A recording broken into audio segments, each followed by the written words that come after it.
Hi, everybody. Welcome to tonight's presentation. My name is Melissa, and I will be presenting tonight. We will do a brief presentation on solving autism behaviors fast with Melissa, which is me. If you stay throughout the end, after the presentation is over, I will be more than happy to answer any questions or comments that you guys might have, whether it's about tonight's presentation or about something else going on in your lives at home. So please stay with us until the presentation is over, and I will answer as many questions as I possibly can.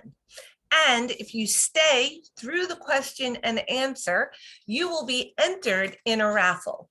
And the winner of our raffle will win 30 minutes of a one-on-one session with the BCBA coach of your choice. So that is an awesome prize.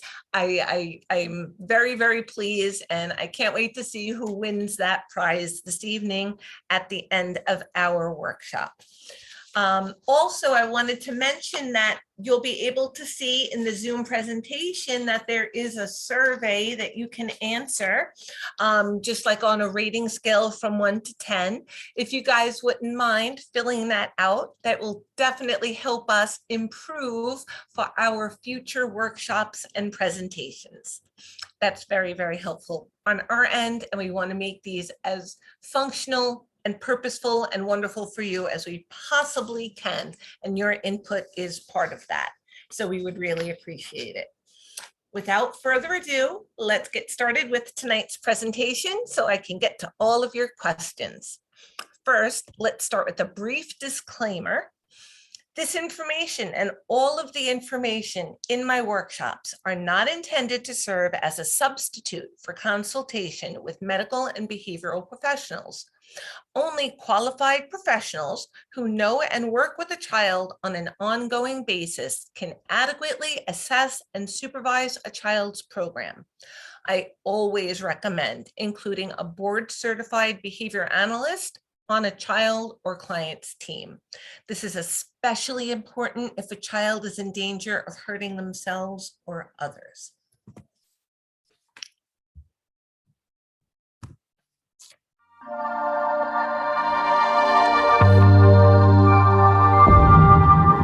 I remember when I got pregnant with my daughter, I felt so grateful and so blessed. My life up until that point had been pretty rocky. I'd had a lot of bumps and bruises along the way, and I finally thought that I was turning a corner and God was blessing me with this beautiful gift of a child. And I just said, yes, finally something was going in my way.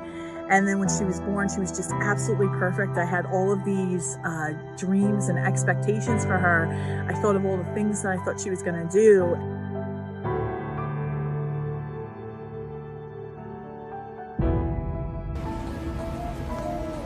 Yeah, good girl. Right after her first birthday, I started to notice her behavior change. She went from, saying map.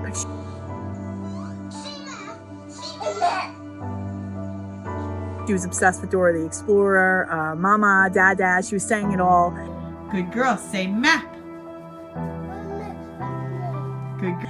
Hit all of her milestones up until that point. She walked at 1. She was eating solid. She just, she looked really good. And then I just remember her, it felt almost overnight or very quickly, where her demeanor just changed. She went from this super happy baby to crying and tantruming and just frustrated all the time. And I remember saying to my mom one day during one of these tantrums, like, where did my happy baby go? But I didn't think anything past it. I think I was kind of not ready to fathom that something could be off, even though maybe the telltale signs were there.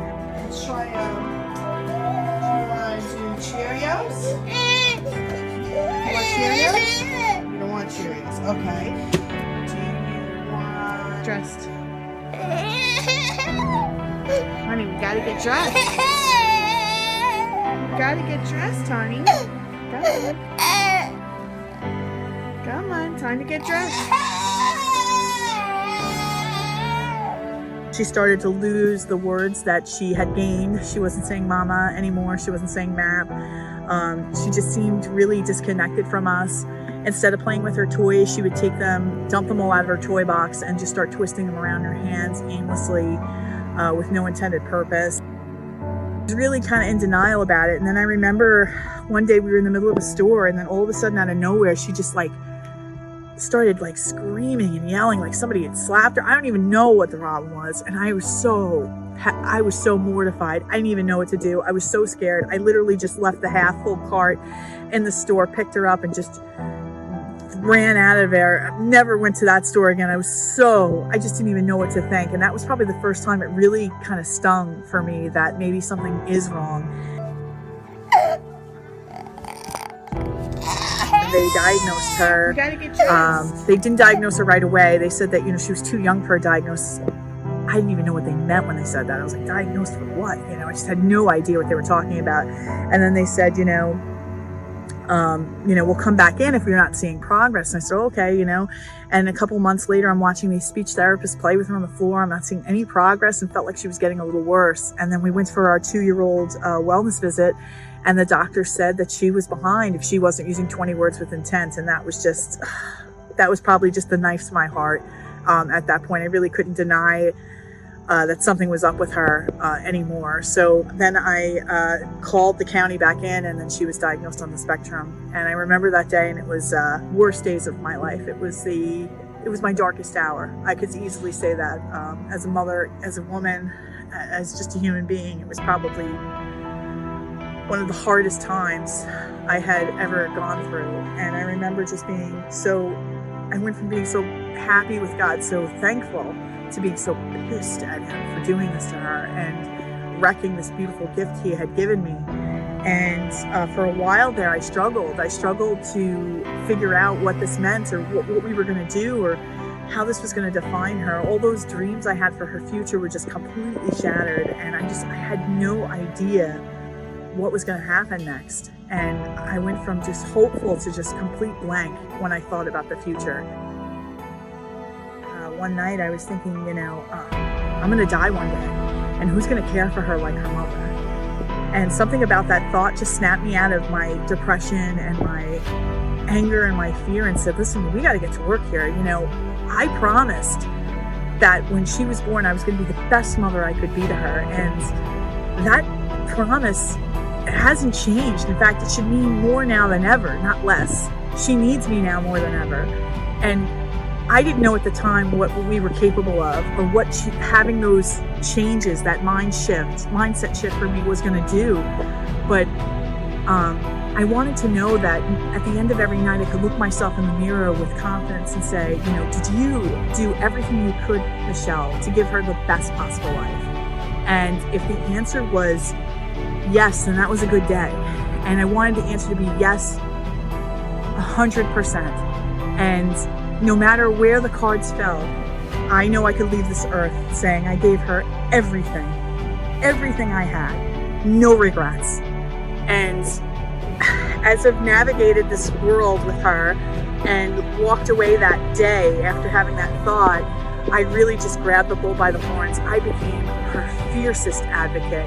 I'm not a special education master's degree teacher. I never had any formal training in ABA, but I knew that I was going to learn whatever I needed to learn to be really strong for her. And Juliana lost all of her language. You want to do Cheerios?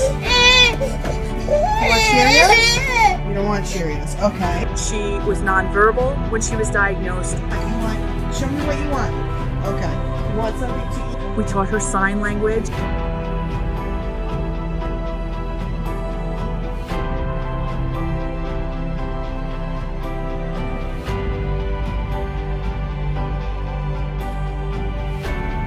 Show me.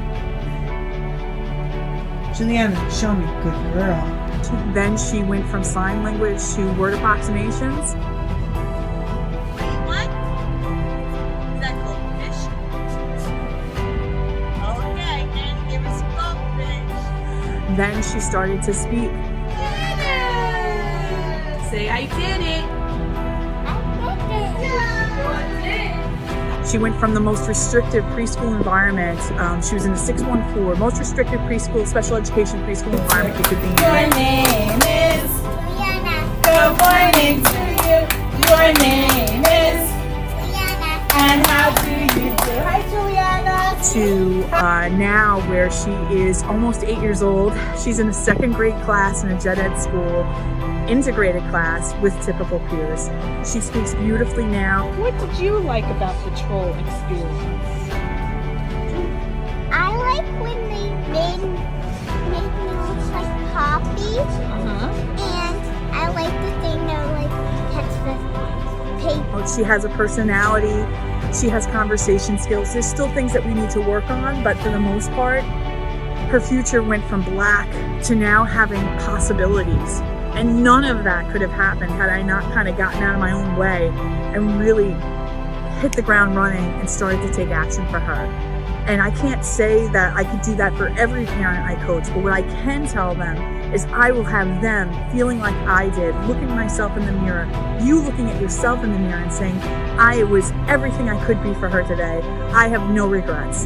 And whatever happens, it happens. It's really for us as parents to know we fulfilled the duty that we promised when we had these children, which was to be the best versions of ourselves, to live, to raise these children.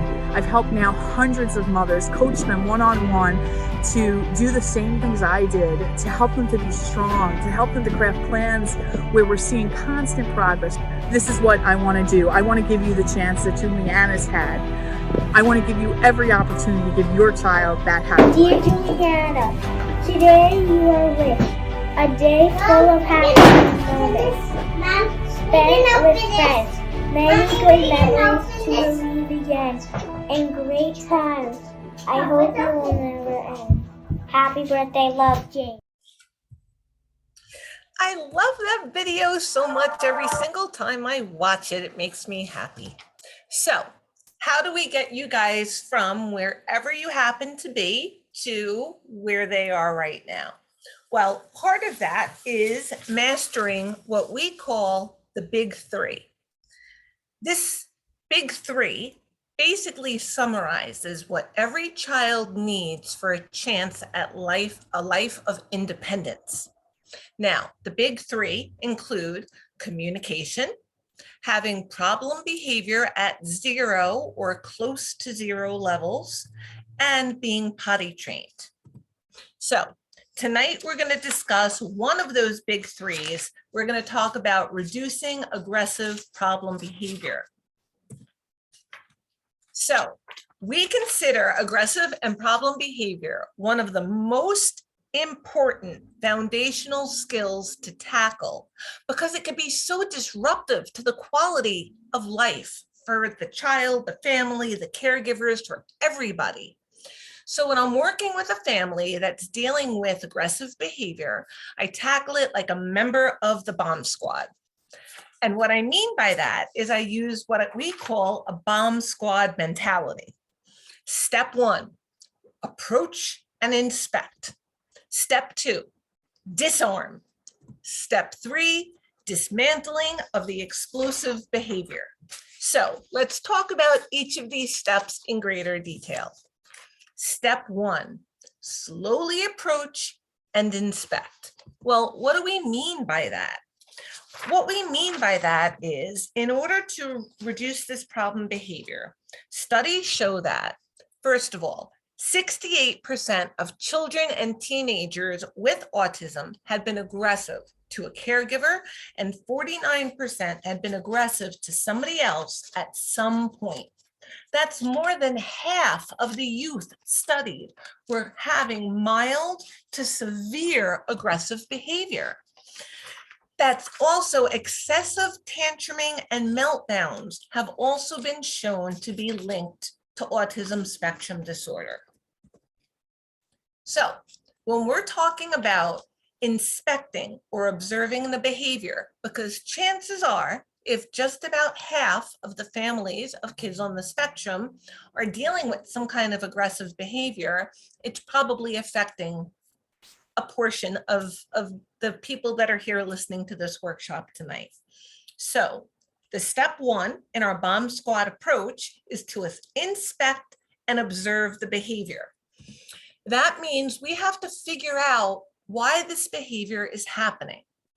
Behavior analysts like myself, BCBAs, LBAs like myself, talk about the function of the behavior, the payoff, the reason why your child is engaging in a behavior, right?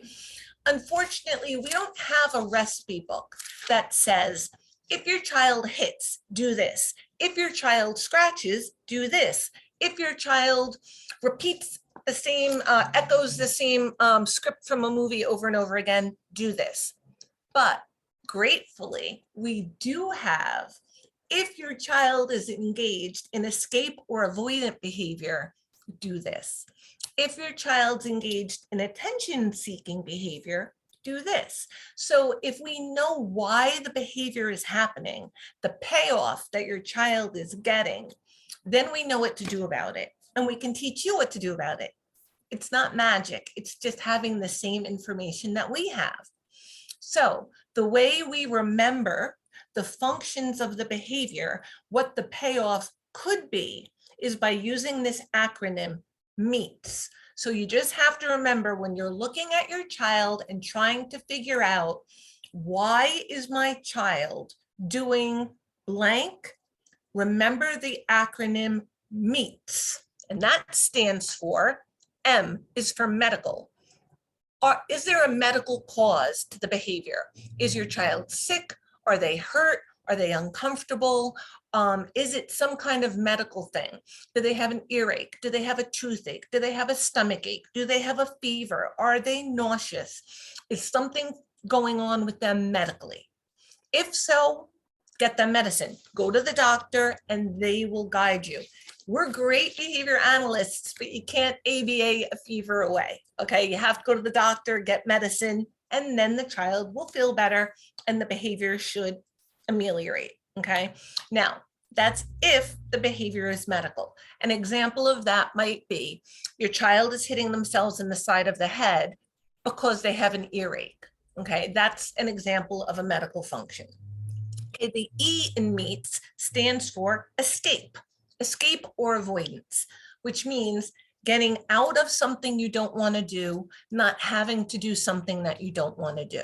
Okay, so hitting yourself in the head because somebody just placed the demand that you don't want to follow. Somebody asked you to do something that you don't know how to do or you don't want to do. So it could be escape or avoidance. I don't want to do it in the first place, so I want to avoid it altogether. And if I hit myself in the head, in the past, people have said it's okay for me not to do that anymore. The A in MEETS is attention seeking, which is gaining attention, whether negative or positive, right? Negative attention is better than no attention at all. So your child could be hitting themselves in the side of the head because nobody's paid any attention to them in a period of time. They want to interact with you and they don't know how. They want to interact with their sibling or a peer or somebody in their environment, and they're not really sure how. But in the past, when they've hit themselves in the side of the head, people have come over to them and tried to figure out what was wrong, and they've gotten attention, or someone scolded them or redirected them or corrected them, but suddenly someone's paying attention to them. The T in MEETS stands for tangibles, access to something, a physical object or activity that the child wants and either has been told they can't have, so you said no, or it's something that they want and don't know how to ask for, or they have to work for it and they don't want to work for it, or they've had the iPad and now it's time to give up the iPad. So it's tangible access to something that they want. Okay, so they might be hitting themselves in the side of the head because in the past, when they have hit themselves in the side of the head, someone has come over to them and said, "What's the matter, honey? Are you hungry? Are you thirsty? Do you want your iPad? Do you need a break? Do you want to walk?" And they've gotten what it is that they want. Or somebody said, it's time to give up the iPad. They hit themselves in the head and the person said, you know what, you can have 5 more minutes. Okay, so that's T, meats, tangibles. And the S in meats is sensory seeking. Doing things because you're getting some kind of automatic reinforcement, which means it feels good, it smells good, it tastes good, it looks good, it sounds good, it smells good. I like the movement of it. I like the way my body position is in space. Okay, so those are all of the sensory seeking behaviors that it could be. So again, going back to my example, the child could be hitting themselves in the side of the head because they like to bang on things, or they're under responsive to tactile stimuli. So unless they're hitting themselves in the head, they don't really know where they are in space, or their sensory nervous system is off in some way. And when they're hitting themselves in the head, it doesn't hurt. It's actually giving them some kind of positive stimulation. Okay, so these are all the reasons why a behavior could happen. So the first thing, to look at the behavior and try and figure out, is it medical? Is it escape or avoidance? Is it attention seeking? Does my child want access to tangibles? Or is it sensory seeking? Next step in our bomb diffusing ideology, disarm, prevention protocol. Let's talk about this a little bit more, okay? This is about diffusing the bomb before it blows, okay? So in ABA speak, that means modifying antecedents. Antecedents are things that happen before the behavior. It's the cue for behavior to exist, to happen. So if I see you first thing in the morning and I say, good morning, that's your cue to say good morning back to me, okay? If I hand you a math worksheet, that's your cue to complete the equations on that worksheet, okay? So we want to modify, change those cues around so that there's no behavior to happen in the first place, or we cue a more appropriate behavior to happen in place of the inappropriate behavior we're trying to change. In general, we want to spend 95% of our time preventing behavior from happening, modifying the demands to prevent the behavior from happening in the first place. Unfortunately, most times it's reversed. We're spending most of the time correcting behavior, reacting to behavior, right? We don't want to react. We want to respond. We want to think about what we're going to do and then act accordingly. So the first thing we want to do is we want to be proactive. We want to try and prevent the behavior from happening in the first place. So how can we do that, right? We want to use prior knowledge about behaviors wherever possible before trying to find something new. We want to look and see where the behaviors don't occur and try and incorporate more of those kinds of activities. So if we look at the child's behavior and we see that it usually happens when, that's an antecedent, okay? It usually happens when I say no. It usually happens when it's time to put on his shoes. It usually happens when I try and take the iPhone away. Every time I ask her to blank, I can expect this behavior, okay? If that's what you're saying or thinking, you already know what the cue, what the antecedent is. So how can we modify that in some way? We want to focus heavily on pairing, which means associating things that your child may not want to do with things that they really do want to do, and manding, which means requesting. So if you don't want to do something that I'm asking you to do, I'm not going to say it's okay not to do it if you have a meltdown. But if you ask me, can I have a break? Or if you say, I don't want to, can I please not? That's okay. I'm going to reinforce that, especially at the beginning.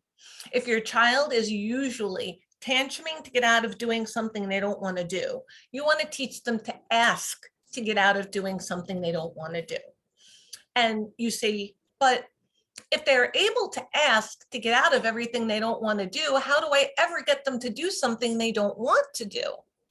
Well, right now they're already getting out of it. They're getting out of it by tantruming, by having a meltdown. They're either delaying it or they're getting out of it.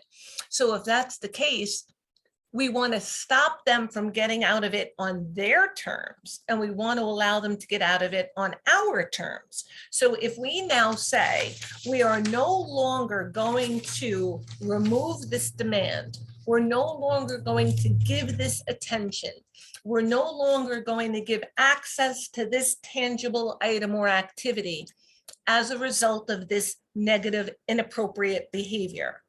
But if you ask for it, you can have access. You can have my attention. You can get that item or activity. You can delay or remove a demand at the moment. Once your child is using their words or using their augmentative device or pointing to a picture or handing you a break card or raising their hand to get your attention or tapping you on the arm to get their attention or pointing, using PECs to request something that they want, once they're using appropriate ways to communicate those wants and needs, more often in place of the tantrum or the aggressive behavior that they had been doing, that's where we start to work on delaying access and denying access. So once your child isn't going right for the tantrum, right? When you say it's time to give up the iPad, but instead they press the button on their AAC device that says 5 more minutes, please, or they say more, please, or they sign more, please. They request in some way. And then you say, okay, you can have 5 more minutes. When they're doing that more or in place of tantruming for a couple of days in a row, then you can start to say, okay, it's time to blank. And they say, they use their break card and they say, it's time to give up your iPad. And they say 5 more minutes. And then you say, okay, I know you want to have 5 more minutes. You can have 2 more minutes. So we're going to start to lessen that demand. Or we build up to, I know you want to have 5 more minutes with your iPad. I just need you to do one thing first, and then you can have 5 more minutes. So can you please just go put this away for me, and then you can have 5 more minutes with your iPad, and then we're going to put it away for good. Okay. So you're starting to increase the demand a little bit. Or if your child is asking for something and it's something that they can't have, they've been asking instead of tantruming, right? And now you have to deny access. You can now say, I know you really want the iPad. I have to charge the iPad right now, but you can have this or this instead. So now you're providing other options. If they accept one of those other options, great. If they have a meltdown, they're still not getting the iPad. Okay. You're just going to have to work them through, just wait out the tantrum, keep them safe, do not give in. And the next time they'll be less likely because it didn't work this time. Okay. So we focus heavily on that pairing and that manding in whatever way your child is currently successful at communicating, whether it's pointing or PECs or an AEC or using their voice or imitating a model that you give them. It has to be something they're already successful at using. Okay. What causes problems behavior? So let's talk more about those functions, right? Functional assessment strategies. The first step is to take the problem behavior and connect it to that payoff that we talked about before, whether it's medical, escape, attention, tangibles, or sensory, right? Once you've established what the payoff is that they're getting, in order to modify and address that maladaptive behavior, there are 3 components that we need. As I discussed a minute ago, we need proactive strategies. How can we make it less likely that the maladaptive behavior is going to happen in the first place? We need reactive strategies. Even though we were proactive, what do we do when the behavior does happen? And we need replacement behaviors, functionally equivalent replacement behaviors, otherwise known as FERB, RB. What do we teach the child to do in place of the maladaptive behavior? So like I said before, if your child is acting out because they don't want to give up, say, the iPad when you ask for it back, first, proactive strategy. How can I make it less likely that the child's going to tantrum? I can set a timer so they know how long they have access to the iPad. I can have a reward ready for them for when I ask for the iPad and they give it up. I can have something that they earn as a result of that. So I can have these proactive strategies in place. Now, reactive strategies. What do I do if I have all of this in place, right? I set the timer goes off, it's time to give up the iPad, and then you get to earn something. The child doesn't want to give up the iPad. They're not as interested in what they're earning as they are with the iPad, and they have a tantrum. How do you react to that? You have to know that in advance. My suggestion would be, do not give them the iPad under any circumstances. If they don't give it up, you can either physically take it away.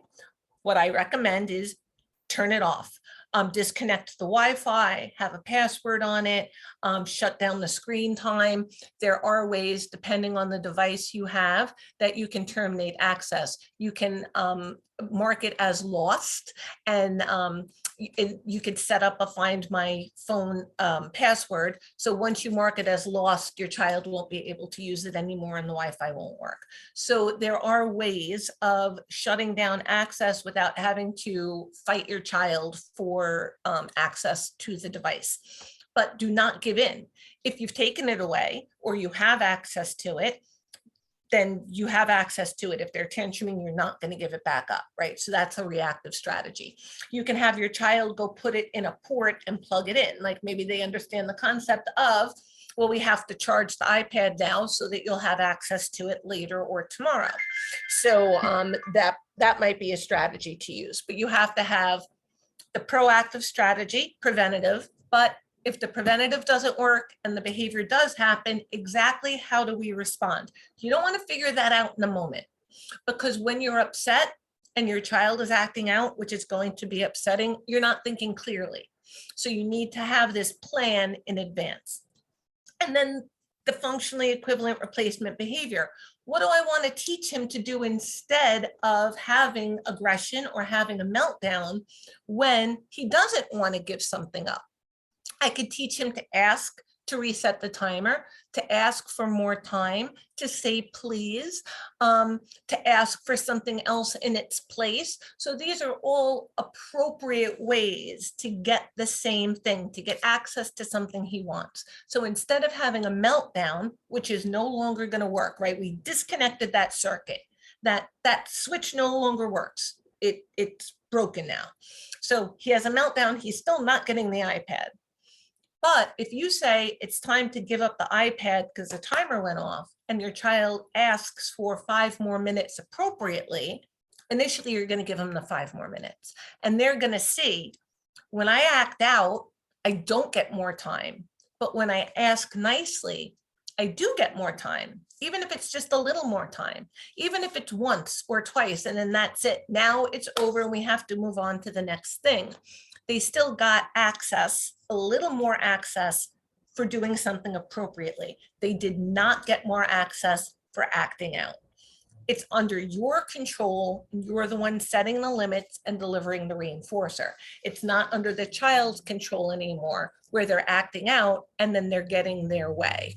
So you have to be ready to deal with the behavior, because initially you're going to get that blowback. But if you maintain this consistently, it will work. But if your child gets away with it, if the maladaptive behavior works for them once in a while, they're always going to try, because they're never going to be sure this isn't the time it's going to work for them.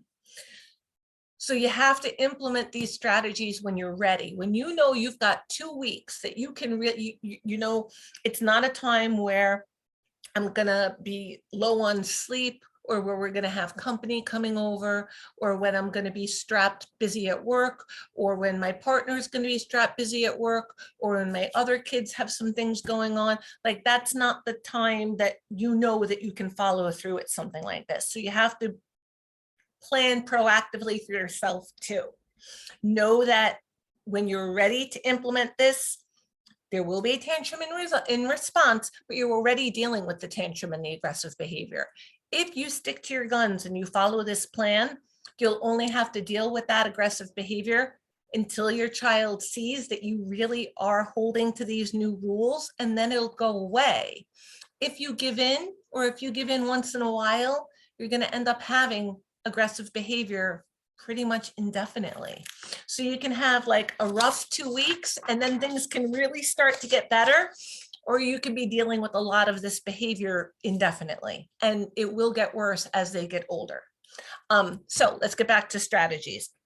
What do we do when we see the problem behavior? So let's talk about these proactive strategies, right? The bomb squad mom method. How do we prevent the behavior from occurring? Let's talk about some ideas for these preventative strategies, right? You want to provide frequent opportunities to choose rewards to work for, like on a point or a token system. So your child can see, if you ask them to give up the iPad, that is worth 20 points, okay? Following a direction on the first time might be worth 10 points. Or doing something I ask might get a sticker, right? The bigger the demand, the bigger the reward, the bigger the payoff. Just like for yourself, if you were at work and you're expected to do one task, right? Or you're expected to do your job description at work, but if you're expected to go above and beyond, there should be overtime or a bonus or a promotion or something additional, right? If you're asking me to do more, there should be a bigger payoff. If there's not a bigger payoff, I shouldn't be expected to do more. It's the same for your child too. So provide frequent opportunities for them to choose rewards to work for. And remember, if they're doing something harder, you have to have better rewards. If they're doing something easier, you can have more moderate or mild rewards. Yeah, here we go. Okay, you want to provide a lot of attention whenever you see the child doing the right thing. Unfortunately, when your child is doing the right thing, frequently they tend to blend into the background, and that's your opportunity to get something else done, right? To do the dishes or the laundry or take a shower or help your other child or whatever it happens to be. But when they're acting out, they stand out and their behavior stands out. You have to start to flip that mindset a little bit and look for those quiet moments. Look for when they do the right thing and pay attention to that. And it's called catching them being good. You want to provide a lot of attention and reinforcement for following a direction the first time I ask you, for looking at me when I talk to you, for doing something I ask quickly. You want to provide opportunities to catch your child being good. And if you need to, set a timer on your own phone that goes off every half an hour. And every half an hour when that vibrating time or that timer goes off, or the vibration on your phone goes off, or the earbud goes off, your only job is to look at your child and find one thing that you can genuinely praise them for. Then reset the timer for another half an hour. Or if you can only do it once an hour, set a recurring timer every hour.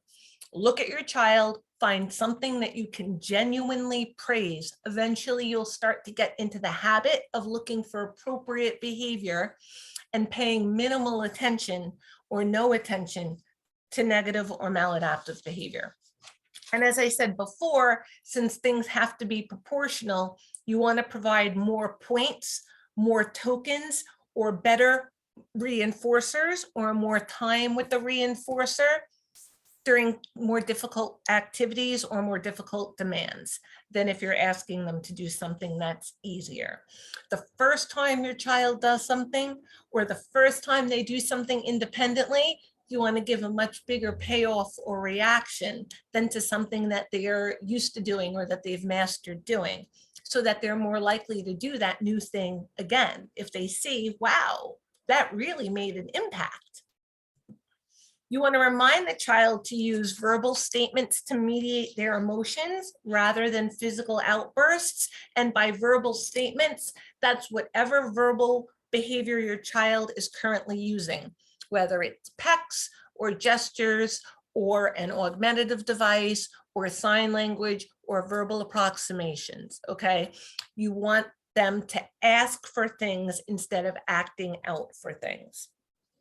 And you want to prompt the child to ask for a break or for assistance if you're starting to see signs that they might need one. So they're starting to get antsy, you see the expression on their face, they're not happy about something, or you know they're enjoying something and you're going to have to ask them to end that activity. You might need to prompt them to ask for more time or to ask for a break if you see they're getting agitated. Now, what do you do when we see the problem behavior?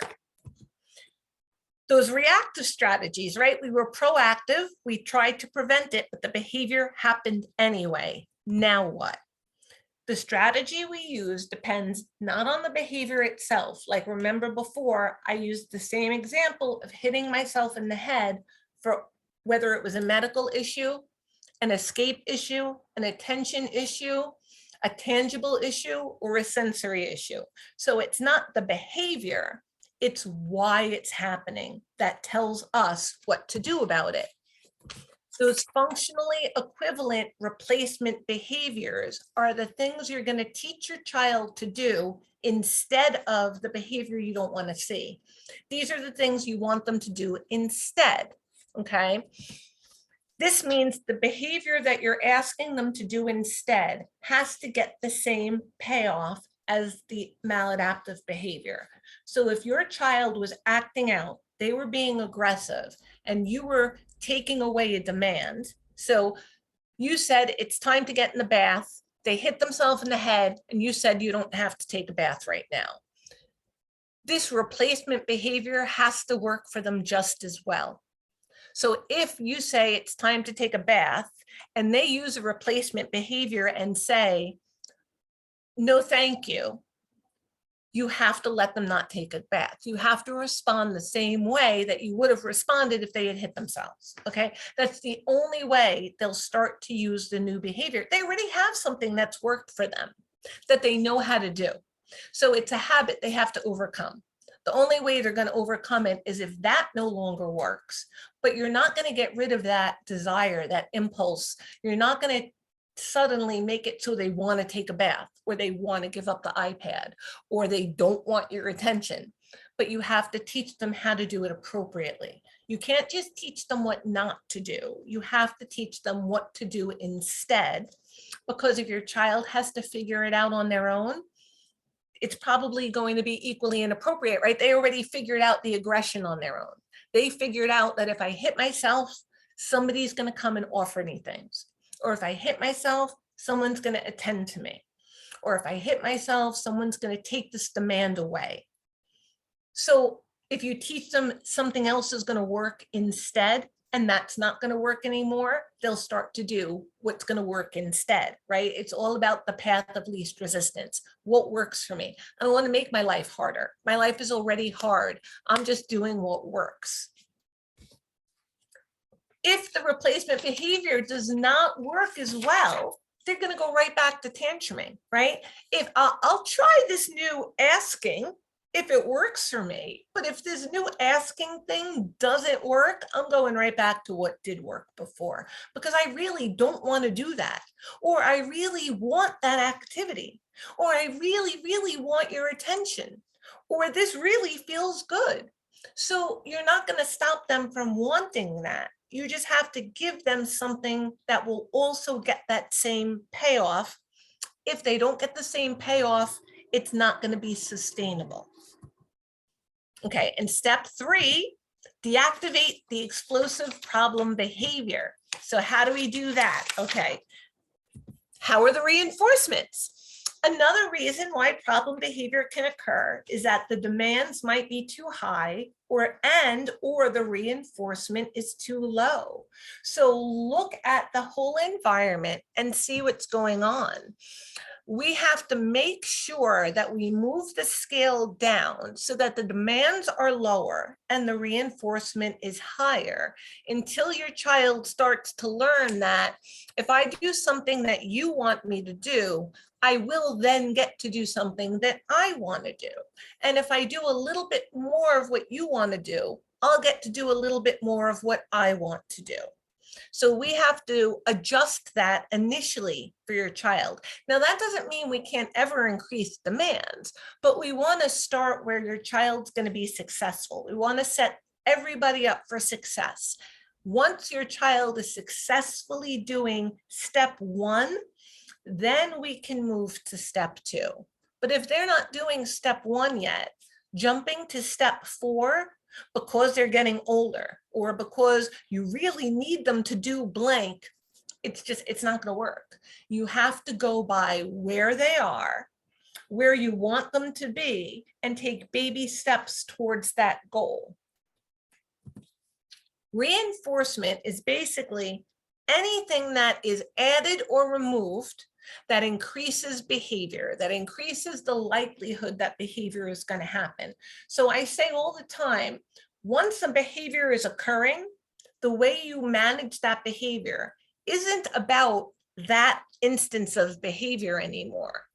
It's now about, is it going to be more or less likely to happen next time, right? So your child wanted to have access. You said it's time to give up the iPad. They didn't want to give up the iPad and they hit themselves. Okay. If it's now not about them hitting themselves this time, they were already hitting themselves. They didn't use their words. They went right to the behavior. So this opportunity, it didn't go the way you wanted it to. It's no longer about this opportunity.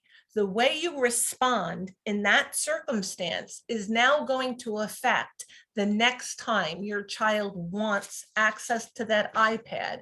Is it going to be more likely that they hit themselves or less likely that they hit themselves? They already hit themselves now. This opportunity is gone. It's about the next time.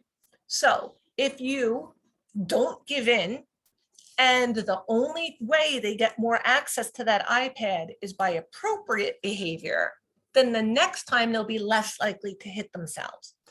If they hit themselves and they got access to the iPad again, the next time they will be more likely to hit themselves again.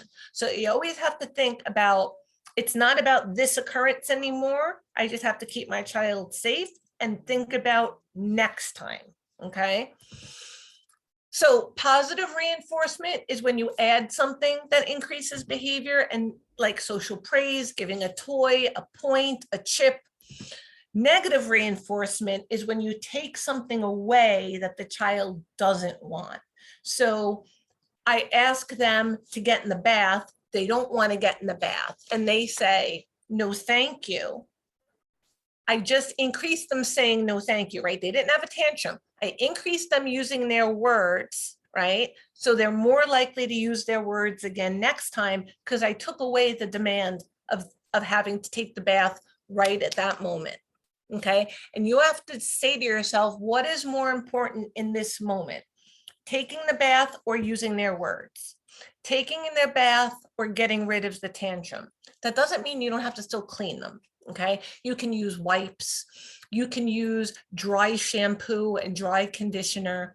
You can still get your child clean without actually having to physically put them in the bath if they asked appropriately. Okay, it's not to say that you're never going to bathe them, but we want to teach them that the way to get out of a bath is with your words, not with your hands. And it's very, very powerful. Okay, so negative reinforcement are things like lowering demand, lowering the volume in the environment. When you get in your car and your car goes beep, beep, beep until you buckle your seatbelt, that's negative reinforcement. You buckled your belt, which is what the car company wants you to do, to get rid of that annoying belt. That's negative reinforcement. It's very powerful. So we have to stack the odds in the child's favor. So what we have to do We have to make it so that wins and positive reinforcement is happening 3 times as much as negative attention. So for every 1 correction you give your child, you have to give them 3 times the amount of praise or reinforcement, okay? Otherwise, your interactions are going to be seen as negative and corrective. And who wants to go out of their way or do something nice or make somebody's life easier who's not nice to you, who's not positive to you, right? Again, think about like you at work. If your manager or your supervisor is nice and asks and shows appreciation and is a positive person, you're going to be more likely to want to make their lives easier than if it's somebody who's nasty and condescending or arrogant or nasty. You're going to be less likely to care if you make their lives easier, right? It's the same thing with your child. Just because you're their parent, in and of itself, for a child with autism, doesn't mean I should automatically respect you. Okay, you have to build that relationship with them by meaning what you say, saying what you mean. Consistency. If your child can predict your behavior, they will respect that. They might not like your rules, but they will love the fact that they can predict them. So you have to set it up. So if you have to correct your child 1 time, you have to find 3 things after the correction is over. You have to find 3 things that you can reinforce. Okay. Otherwise, like I said, it's going to become a very negative paradigm with you and your child. You reinforce appropriate behaviors by rewarding them. You refuse to give in to problem behavior. Okay, so you're not going to give your child what they want for the negative behavior. You're going to give it to them for positive behavior. So if your child is doing something appropriate, that's where they get whatever that thing is that they were tantruming over before.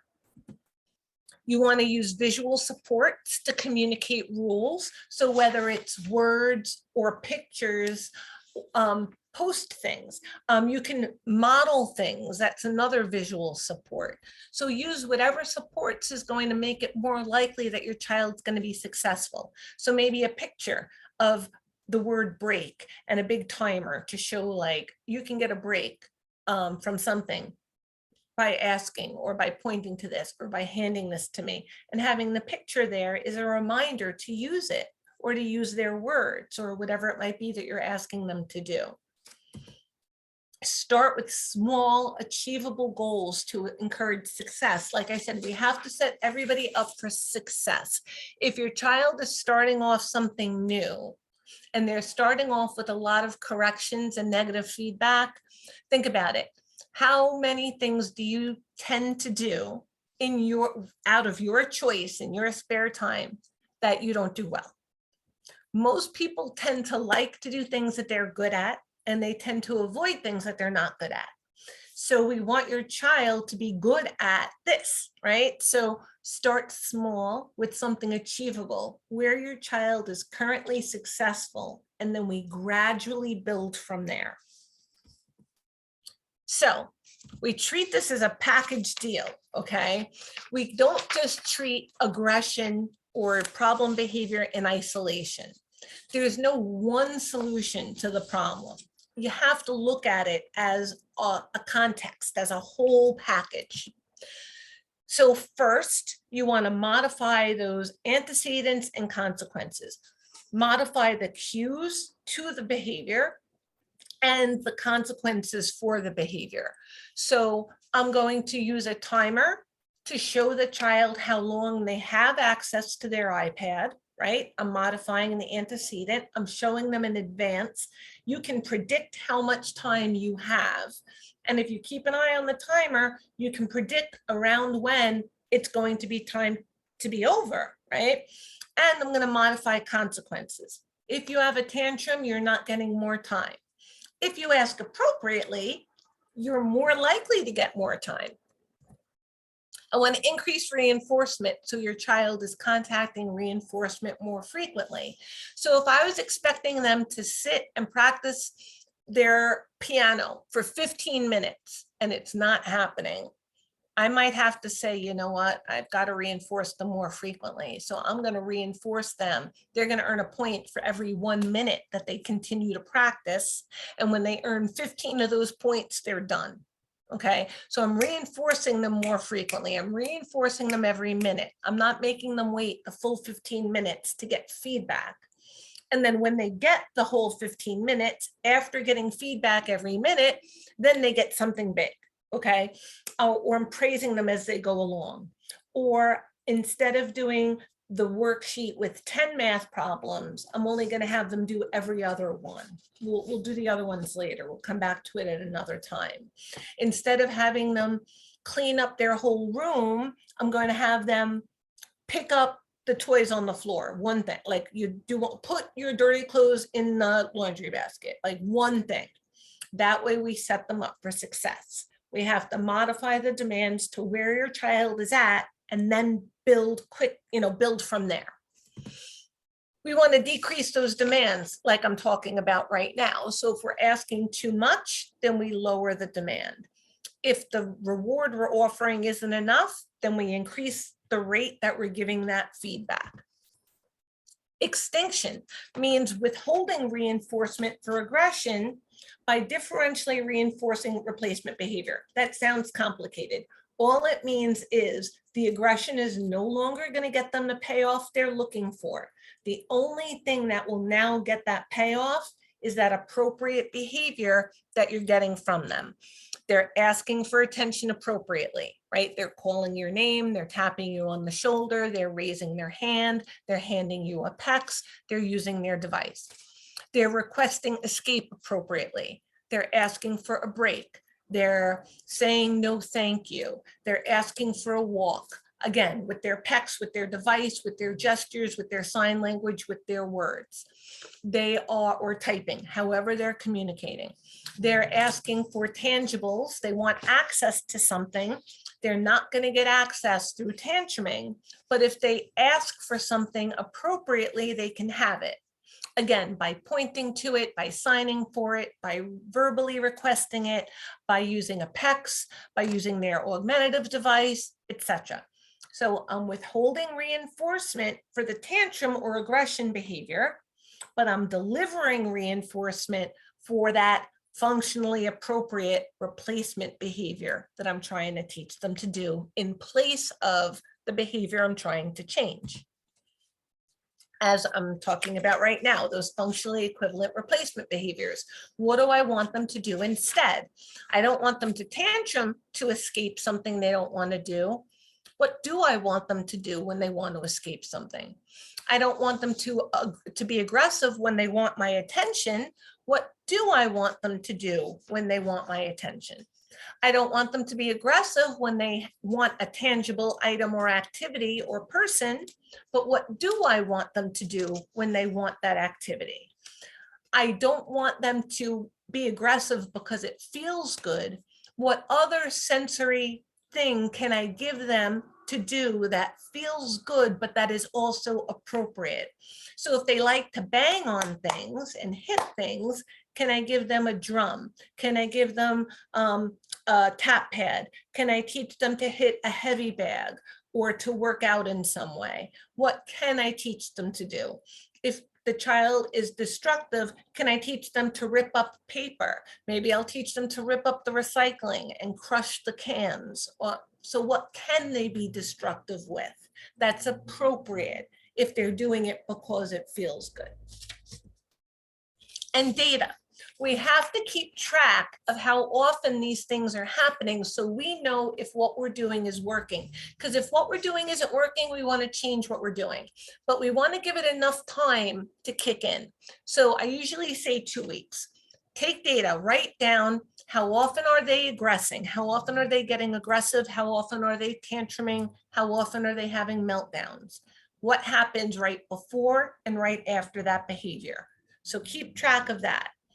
Then you can also start to keep track of how often are they using the verbs? How often are they using those replacement behaviors? Are they asking for breaks? Are they asking for your attention? Are they asking for things they want? Are they engaging in appropriate sensory activities, right? How often are these things happening? Because it's really hard to tell the difference between something that's happening 38% of the time, 42% of the time, 36% of the time, 41% of the time, unless you're writing it down. I've been doing this for more than 30 years, and I can't tell those subtle differences unless I'm writing it down. You can see big differences. It happened 20 times a day, and now it's happening once a day. But there are going to be steps involved in that. And there might be some days it happens more, and some days it happens less. We want to see what the overall trend is, because anyone can have a good day or a bad day. The only way to really see if what we're doing is working, just write it down for a couple of weeks, and then we can analyze it. And if what we're doing is working, keep doing it.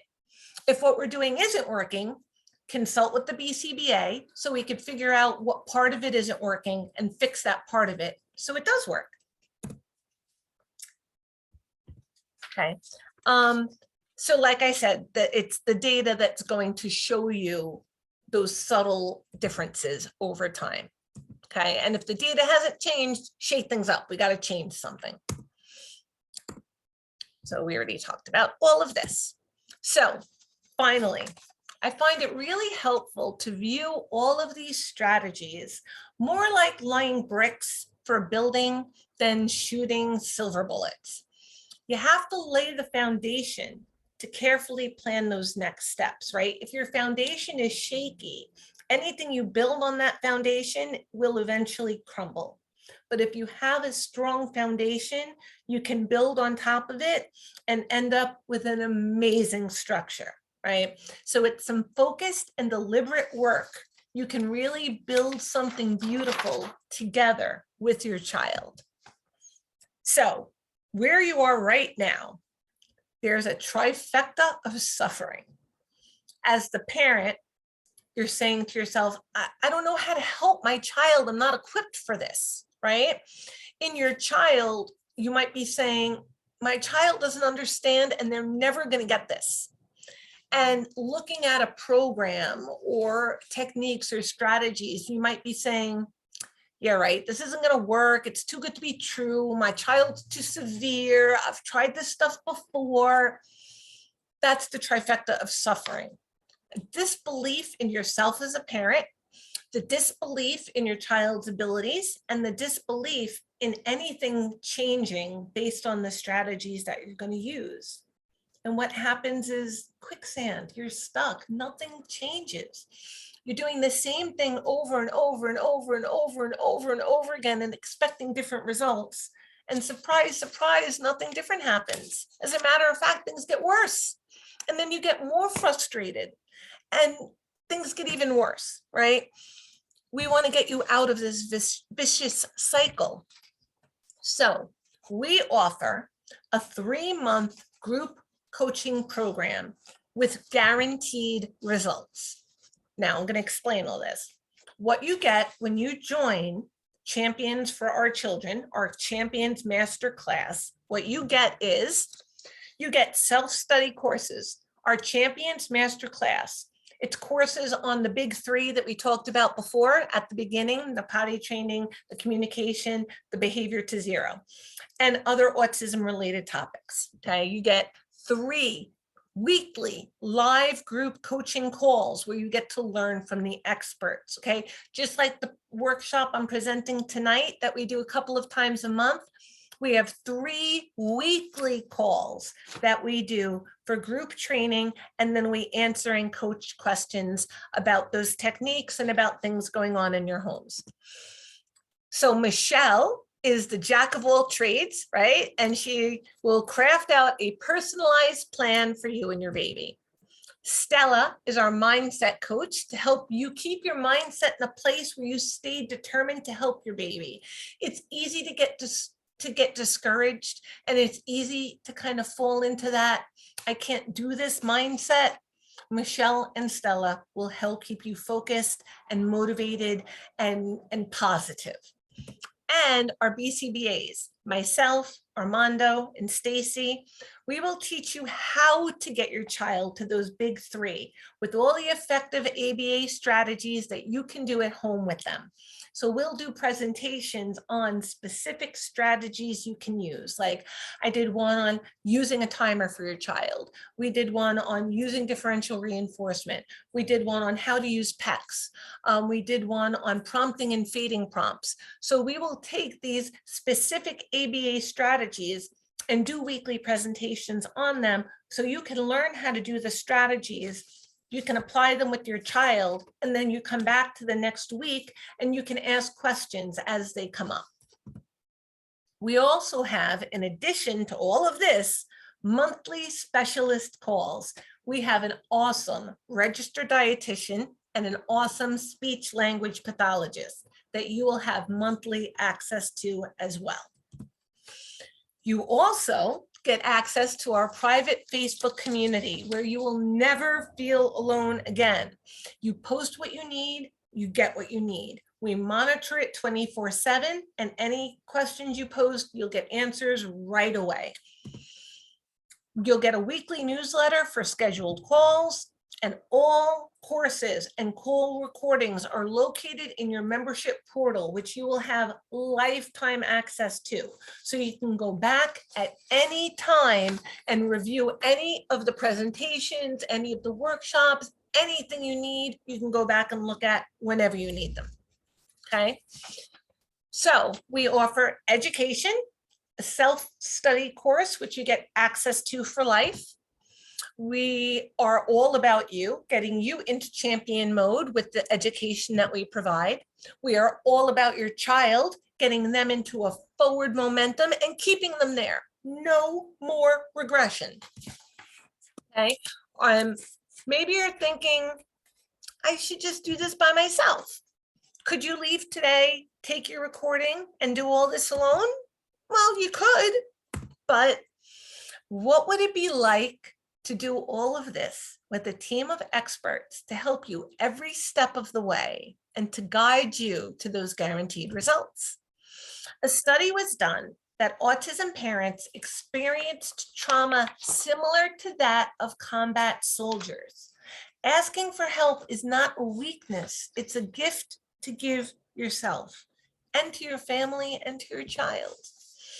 If you decide to go it alone, ask yourself, when life is hard and throwing us a curveball and things don't go as planned with potty training or communication, or I have family issues, I change jobs, I have a new baby, we move, am I strong enough to do this and get myself motivated to get back on track? Or am I going to half-ass the process, talk like an asshole to myself about how I should be doing this better or do this differently for my kid, which results in little to no progress? You talk yourself out of things and you end up quitting.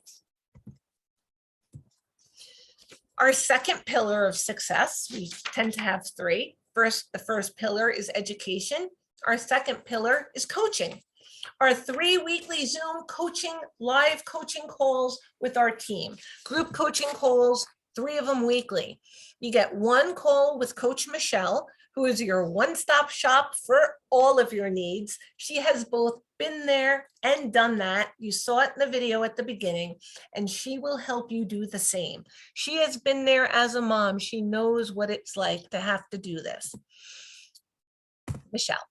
You have the mindset coach, your built-in therapist for 3 months. That's Stella, and she is amazing. And you have the BCBA call where you learn the tools to effectively help your child. And here are our BCBAs.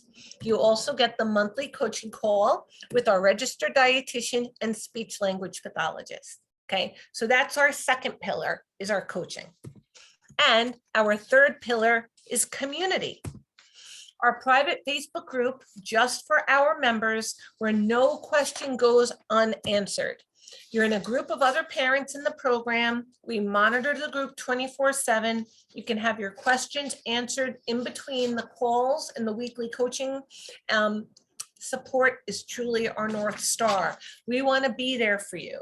So if you just had a group coaching call and you started to implement something and all of a sudden you have a question, we don't want you to get frustrated and quit or practice something wrong or just not do it because you're unsure. Post a question, we'll get right back to you and you get right back on track. Easy peasy. So why this program? Every child on the spectrum is unique, and your program should be flexible and bend enough to meet that uniqueness with personalized strategies.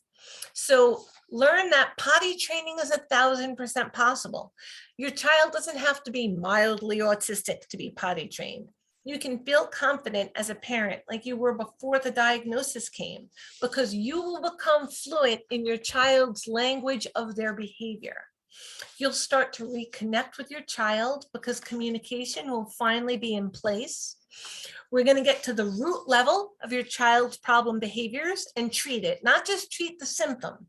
We're going to figure out the cause from the root so we can get these behaviors happening minimally to zero.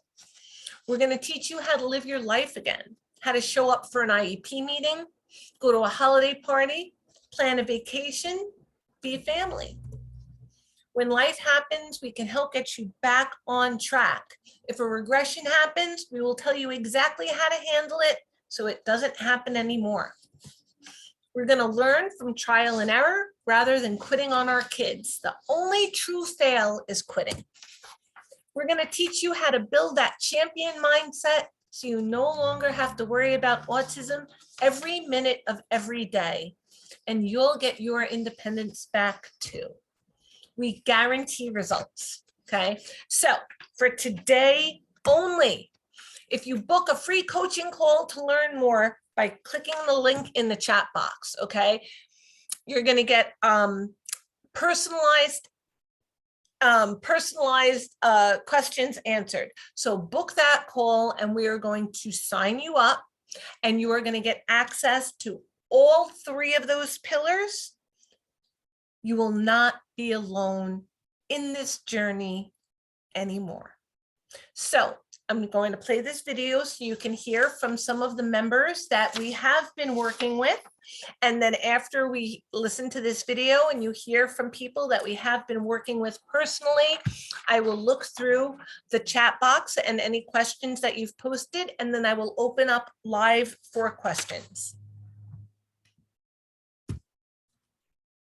So I guess I wanted to start asking you, what were your biggest struggles prior to joining the program? You know, I was going around and looking for organizations. I was looking for help. So I started looking up online. And I'm like, I really need somebody who's been through. There's no access to any kind of services over here in Ireland. Googling stuff and trying to find something. I joined because I have a 3-year-old autistic son. So I knew I had to do something, but I didn't know what to do. Everything seemed to be waitlisted or just not available. To break it down to him, I had to have somebody break it down to me. And that really got me worried.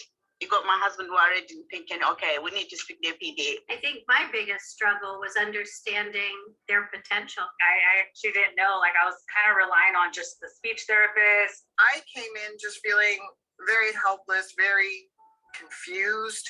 What can I do now that I haven't already done? You know, what would be the harm? What can I lose? Before participating, we weren't making as much progress. It was slow progress. I believe that I found you on Instagram. She is very turned off by a lot of doctors and therapists and things. I went back and forth and I'm like, okay, she's going to start ABA therapy on this day, and I told them that was my #1 goal. As everyone would be, I was a little skeptical because of how many times I have tried with Alexander. On one end, I'm hearing, okay, she's, artistic and, you qualify for a lot of services. And when I go and try to inquire about, we can't service her. All right, so now, I guess, where are you now? You and your child, now that you've joined the program? They're doing really, really well. Doing really, really well. I think their ABA program here is wonderful. We got very lucky with that. One word here or there, what it was that he wanted, but not necessarily saying I want. It would be apple or this or that, and that has totally blossomed. And now following like what the BCBA said, which is starting really small. Okay, so where I am now is where I kind of know that I'm in charge. The changes in him in less than 2 months, I think I've been like 6 weeks, are miraculous. The behaviors are decreased. The stimming has decreased. The listening to directions has increased. The language has increased. You know, I just, you know, set those goals for myself and cross them off and you know, and once I did that for me, turn my focus 100% and, you know, and then I was able to get the work done. You helped me formulate the confidence in myself to realize Henrik was ready to really go for it. I would not have gotten through it. It went so much better than I ever could have imagined. You know, I started listening to the tips from Michelle. He's doing so much better. More eye contact for sure. We're working on talking, on saying some words. Yeah, it went really well. Like again, the tips you guys gave me. It doesn't seem like this big impossible thing. I just been given something so precious. He's more verbal, right direction, and I'm so happy to be part of this group. We never in a million years thought that it would happen this early. He's making a lot more sounds. He's now at that point where he's no longer frustrated since you and all of the teachers have given me all of the ideas and the strategies. You know, we all want our children to succeed, and it's just been wonderful. Would you recommend our program to any moms or dads that are going through this right now? Absolutely. Absolutely. So yeah, I would definitely refer anyone to this. Yes, definitely. You guys need to do this program. It'll change you guys and your child's life tremendously. 100%. I do recommend that you learn something new. I would definitely suggest to go through this program for at least first 4 to 6 months. This program has allowed that, and I'm really grateful for that. Take this course, you know, do the one-on-ones, listen and absorb everything that this team has to offer. You guys have a gift, and you're sharing it, and that's amazing. So I will recommend you to anybody, whoever is out there. It's been really great. It's been really great. And this is going to help you. You can learn through other parents' experiences. Just do it. Don't hold back. Just go all in with your daughter or your son, and I promise you will definitely see results.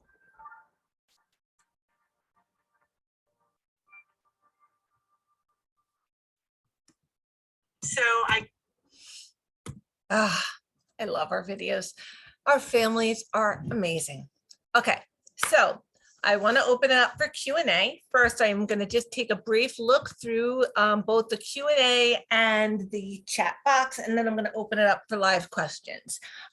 David Clark, how long is this program? So the presentation tonight, we do a hard stop no later than 8. I try and answer as many questions as I can till then. As far as our masterclass program, we offer a 3-month program, but as we mentioned, there are guaranteed results. So if you show up and you are participating in all of the things that we offer and you're not getting the results you need in those 3 months, you stay and we continue to help you. So when you book your call, you can ask about that, our guaranteed results. You also asked what causes sensory issues in autism. Autism is a central nervous system dysfunction. So anytime there is a dysfunction in the central nervous system, a child can be either over or under responsive in any of their senses. So you could be over responsive to smell, you could be under responsive to smell. And being either over or under responsive can cause these sensory issues. In addition, if you just don't know how to occupy yourself in your spare time, you might engage in simple stereotypies in order to keep yourself from being bored if you don't know what else to do. So we actually do a whole presentation on sensory sensitivity. I believe the next time we'll be doing that particular workshop is on March 16th. However, if you do sign up for our masterclass program, we do a lot of shorter presentations on sensory issues and sensory sensitivities between now and then. Latanya Luster, how could I help my 4-year-old enjoy taking a bath? For a month and a half, he's been crying and screaming. He used to love taking a bath. I think he sees something on the wall that's scaring him, like the shadows or something. So I would start small and build up. So if he doesn't like sitting in a full tub of water, I would start with a little tiny bit of water on the bottom of the tub and have him sit. You can set a timer.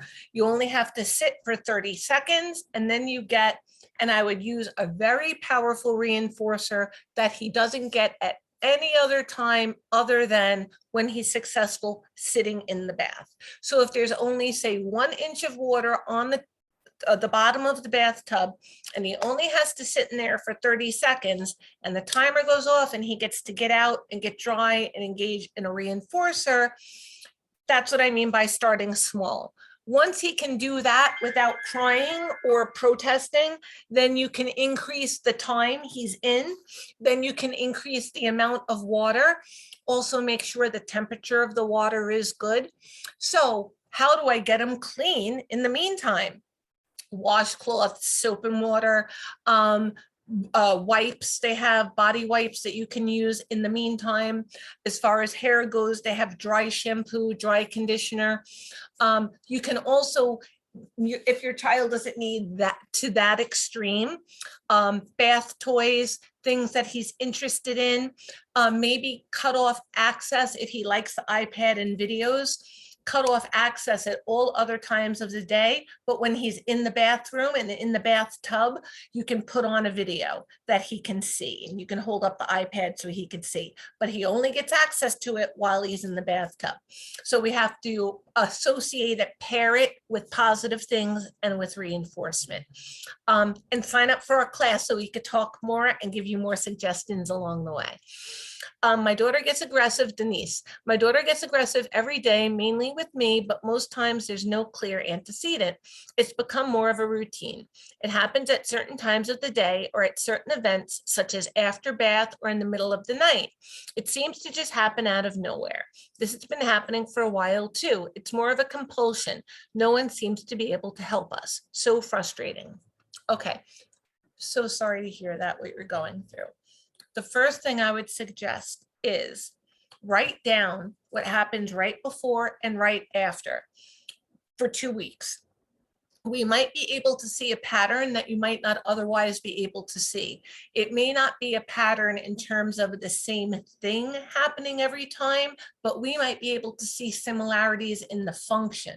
So maybe it's not the same kind of attention each time, but maybe there's an attention component, or maybe it's not always getting out of a demand. Maybe sometimes it's delaying it. Maybe sometimes it's changing it. Maybe sometimes it's getting out of it. The other thing is behaviors can have more than one function. So it could be a multiply controlled behavior. This sounds like a more complicated question than to answer in 2 minutes. I don't want to not give you a comprehensive answer. I would recommend booking a call so that we can really have the time to sit down and we can really discuss this during some of our group sessions.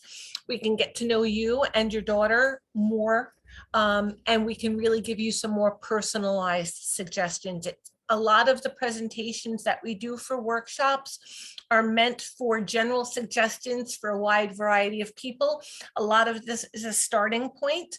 And then if these starting points don't bring you all the way to where you need to be, then you sign up for our class and we can go from there and give additional and more intermediate or advanced suggestions as well. I'm just going to take a quick peek in the chat box, and then I'm going to open this up for people to ask live questions. Some things that were mentioned in the chat. My daughter doesn't like to sleep alone. How do I overcome this behavior?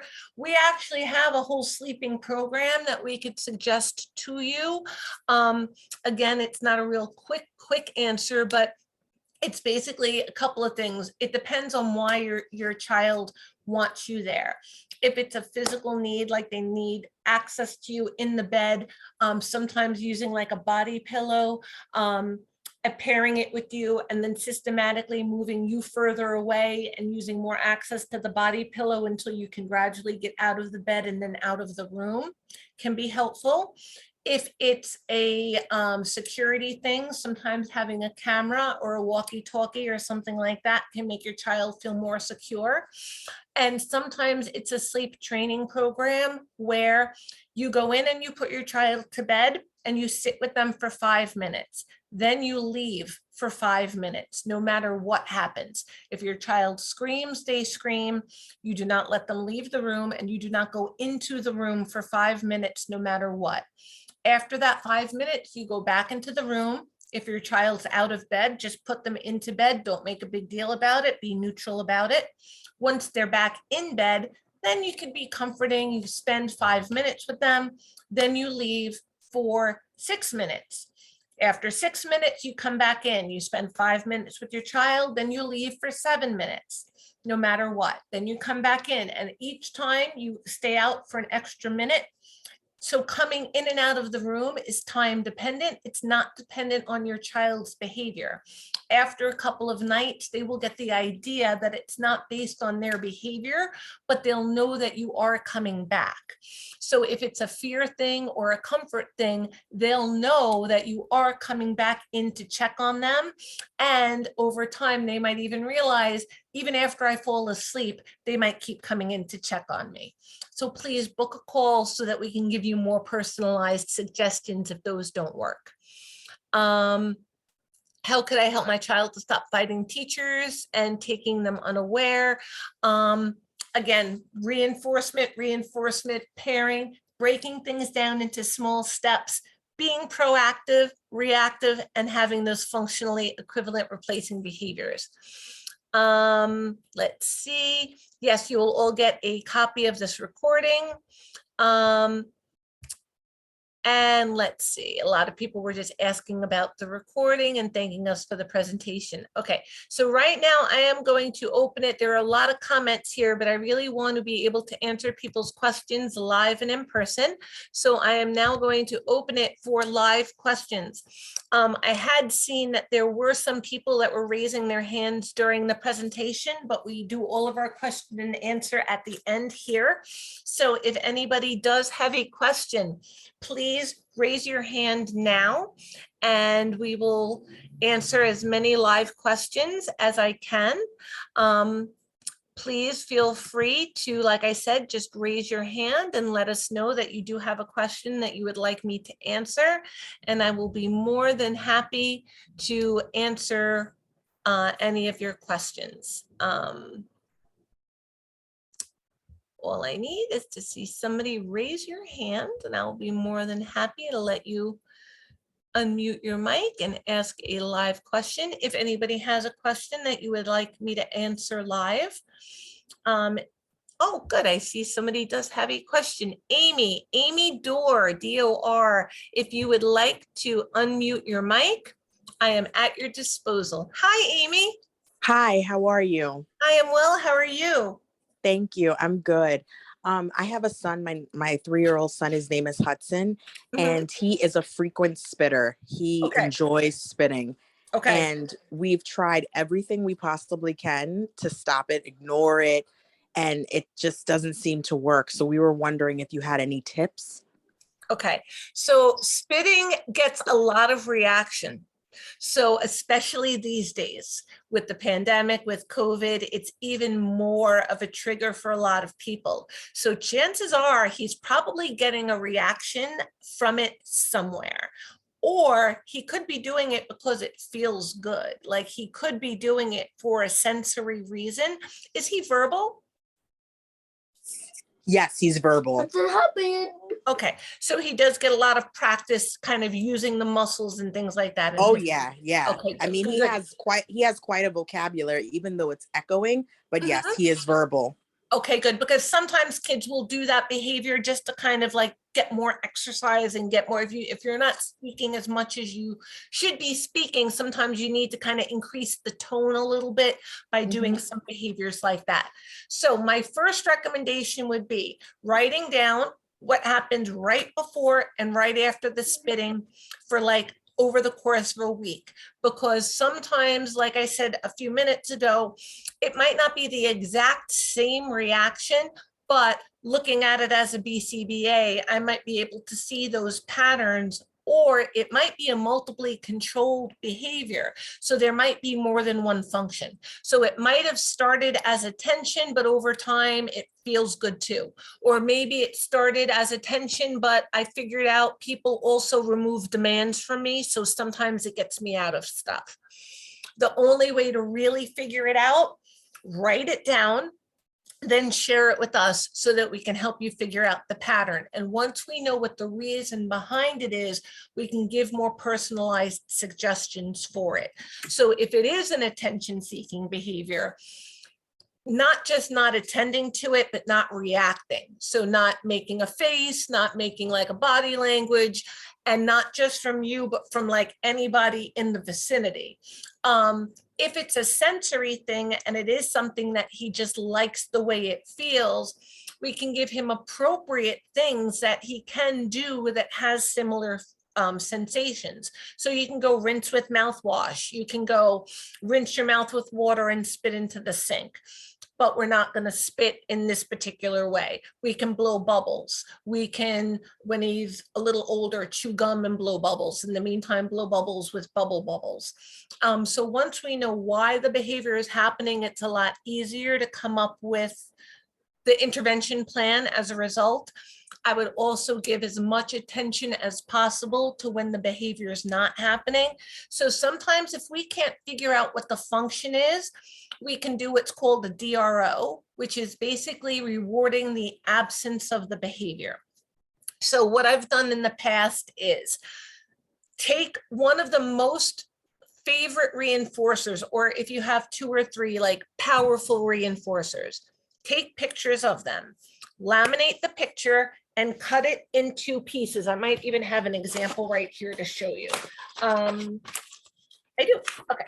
So here is an example of, hopefully you can see over the camera once I show you. So this is a picture, it's a ball. It's like one of those big blue balls that you sit on that is cut up into 4 pictures. And then I have the black and white copy of the picture underneath. So the child, it's like a microscope. If I want to go left, I have to move right. So please, sorry about me being a little bit off here. So there's the black and white picture here. So the child can see where the pictures go and what's left. Okay. Then I would say, how long on the average does the child go without engaging in the behavior? So I take a timer every time he started counting up. Every time he spits, stop the timer, write down the time. Figure out the average. So say as an example, on the average, he could go about 10 minutes before he spits. I would then say, if he can go 10 consecutive minutes before he spits, that would be about 2.5 minutes a piece if I have 4 pieces here. So I would set a timer. Every 2.5 minutes that he's not spitting, I put a piece on the picture. Good, I love the way you keep your mouth dry. Like, phrase it in a positive way so we're not attending to the spitting. Start the timer again. Another 2.5 minutes of no spitting, you get another piece of the picture. Okay. If he spits during the timer, pause the timer. As soon as he stops spitting, reset that interval. So if he's perfect, he could earn 4 pieces in 10 minutes. If he's not perfect, it could take 12, 13, 15, 20 minutes to earn 4 pieces, depending on how many times you have to reset the timer, right? So then if this is his reinforcer, I also have rules on the back of this that say, if he earns 4 pieces in 4 tries, meaning I didn't have to reset the timer at all, he gets to bounce on the ball for 5 minutes. If I had to reset the timer 1 time, he gets the ball for 2.5 minutes. If I had to reset the timer twice, he gets the ball for 2 minutes. And if I had to reset it more than twice, he gets it for 1 minute. So not only does he earn the ball by being appropriate, like not having the behavior, but the amount of time you get with the ball is dependent on how quickly you earn it, like how many times I have to correct the behavior. Once I see that this is working on the 2.5 minutes per piece, now I'm going to up it to 3 minutes a piece, or 3.5 minutes a piece, or 5 minutes a piece, until eventually he really doesn't need this. He's keeping his mouth dry and I'm just able to praise it. But in the meantime, he can see it's keeping my mouth dry, something I can't do while I'm spitting. And he can see the consequence of stopping the timer. For some kids, I might remove the piece to show them that's the behavior. I wouldn't do it for spitting, but something like aggressive, like hitting. Instead of, I might reset the timer if you spit, but if you hit, you might have to re-earn that last piece because that's a bigger behavior. So that's an example of something that you can use if you don't know the function of the behavior to reinforce its absence. So I would take a picture of whatever one of his favorite awards are that you could use just for this, and then cut it into pieces, laminate it, and then try it, see how it goes, and then come back, let us know if you have any questions or if you need the next steps after that. All right, thank you so much. It is my pleasure. Okay, let's see, I see I have another hand raised. I don't see a name, but I do see a number. It's 844-587. If you would like to unmute your mic, please feel free, and I would be more than happy to answer your question. Are you there? Oh, okay, a hand up. Nope, I don't see you yet. Okay, I'm gonna 3, 2, 1. I'm gonna go to the next person on the list, but I will come back to you. Okay, next person on the list, Blessing. Blessing, I hate to butcher your last name, Oboghor. Blessing, your hand is raised. If you would like to unmute your mic, I would be more than happy to answer your question. Hi. Are you there? Did you unmute your microphone?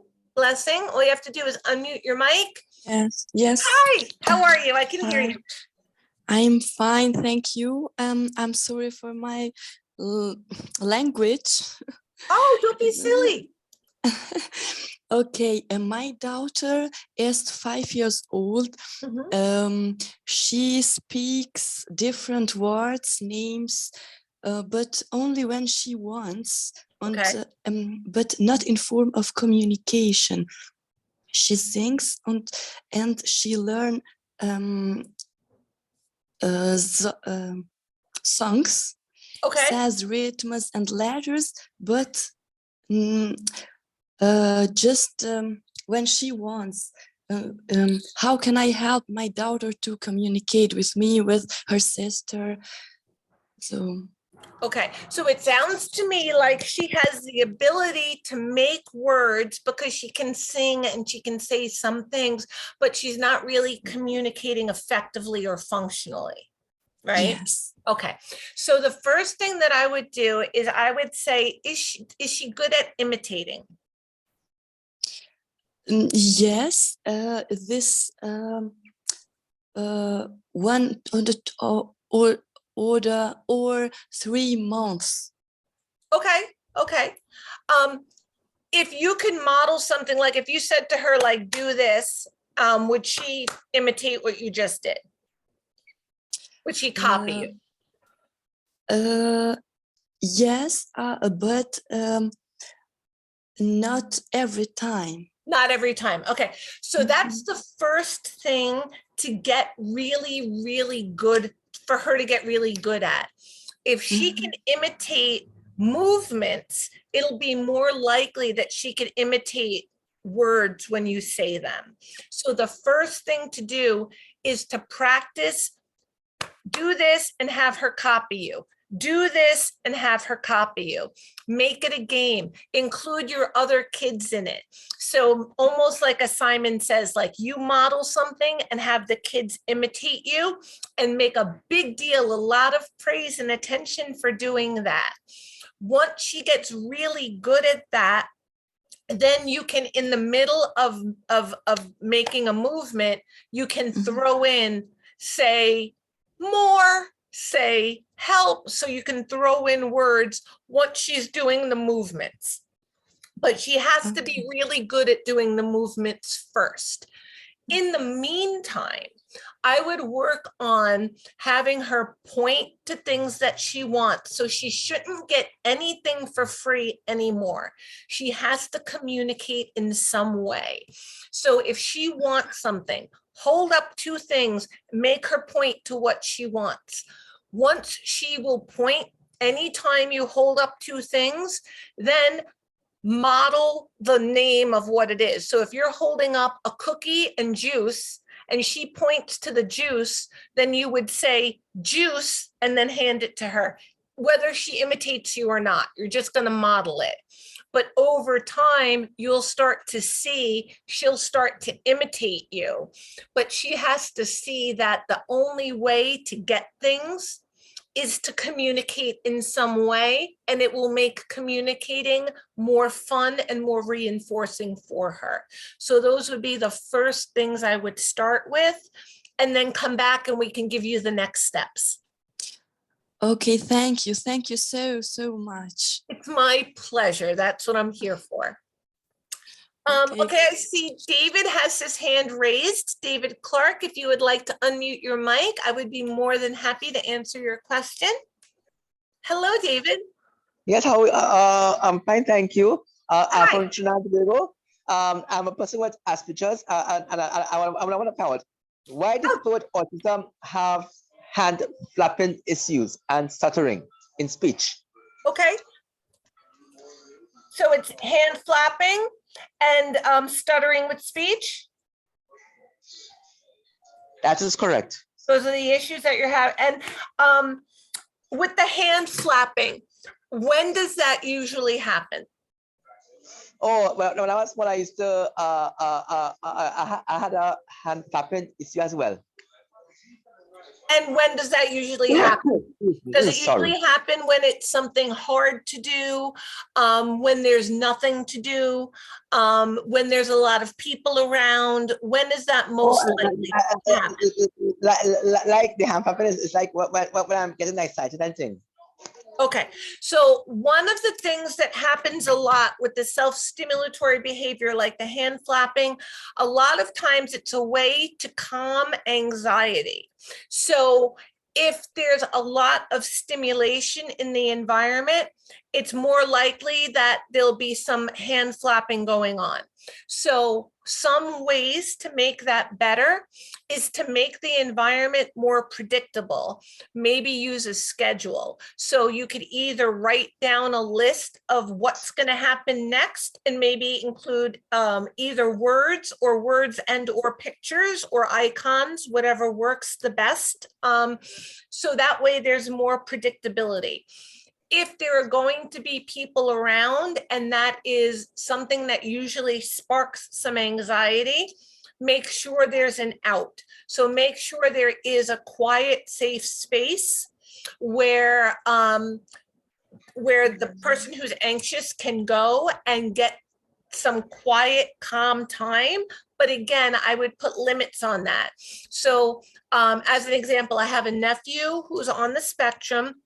And when my sister would have people over to the house, he would want to stay in his room and hide. But she would say to him, you could go to your room for 20 minutes and then I'm going to come get you and you have to stay and socialize with people for 10 minutes. Then you could go back to your room. So she would set limits. And if he needed to stim when he was in his room, that's okay. So sometimes it's about time and place, more about than not doing it at all. Sometimes it's about making it look more appropriate. Some people, I gesture with my hands a lot when I speak, right? And that's just a way to, again, calm yourself when you're speaking in front of a group of people. A lot of people are very, demonstrative with their hands when they speak. And that's considered socially acceptable.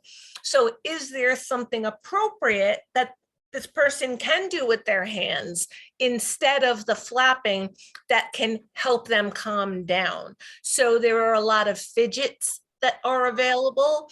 There are apps that have like a sensory response to them. So when you like press the spinner on the phone, you'll feel it spinning with the hand that you're holding the phone with. It's called a haptic app, HAPTIC. You can search for that. You can also reinforce the absence of that behavior, like I was recommending to the mom that was here just before that. So for every 10 minutes that there's no stimming, you earn one piece of this picture. And when you build the whole picture, you get access to that item or activity. I would start small, build up, especially if it's related to anxiety. You want to build some coping skills.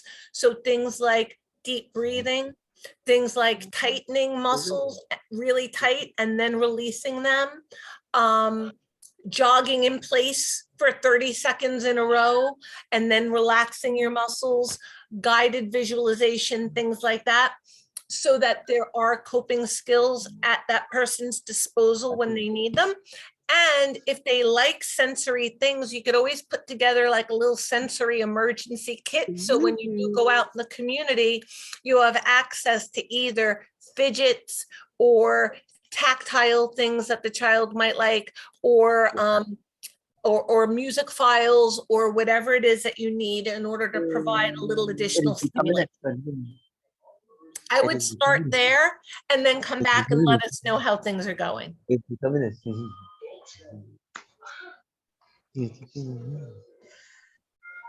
How does that sound? Great. Okay. All right. So please try those things and then come back another week and let us know how things have been going, and we can give you the next steps. Wonderful. Okay, guys, well, we are going to have our raffle now. So if you we'll just hold on 1 second. We're going to get our spinner up, and everybody who was able to stay through our question and answer period, we are enrolled or eligible for our raffle of our 30-minute one-on-one call with any of your favorite coaches. So let's get that up and running now so we can have our raffle. Here we go. All right, let's spin away and see who our winner will be tonight. All right, Tamara Austin, you are our winner. You have won a one-on-one 30-minute session with the coach of your choice. Congratulations. That is a wonderful prize, and enjoy. Thank you guys so much for your participation tonight. I hope that the presentation was helpful. I hope that I was able to answer at least a few of your questions. I really hope you guys book a call so that I can get to know you better and get to know your kids better, and I can speak to you over the course of several weeks to give you all of the next steps or answer any questions you guys might have with any strategies. I hope to see you guys again. I will be doing another workshop on developing play skills on Thursday, December 29th at 6 p.m. So we will be doing another workshop on developing play skills for your child, which is very important for the beginnings of language development, on December 29th at 6 o'clock. So I really hope to see you guys then. Please book your call so that you can be at some of our group presentations as well. In addition to the workshops, we do our weekly group calls. I will be doing some of those in December as well. So I really hope to see you guys then. We also have our survey. Please, please, please just take a moment and answer this quick survey for us so that we can improve all of our future presentations for you. It'll just take a moment, and it will do nothing but help future presentations and make this even more functional for all of you. Thank you guys so much for your attention. It's always a pleasure to meet you guys and speak with you. Have a wonderful evening, and I'll see you all next time. Thanks again. Good night.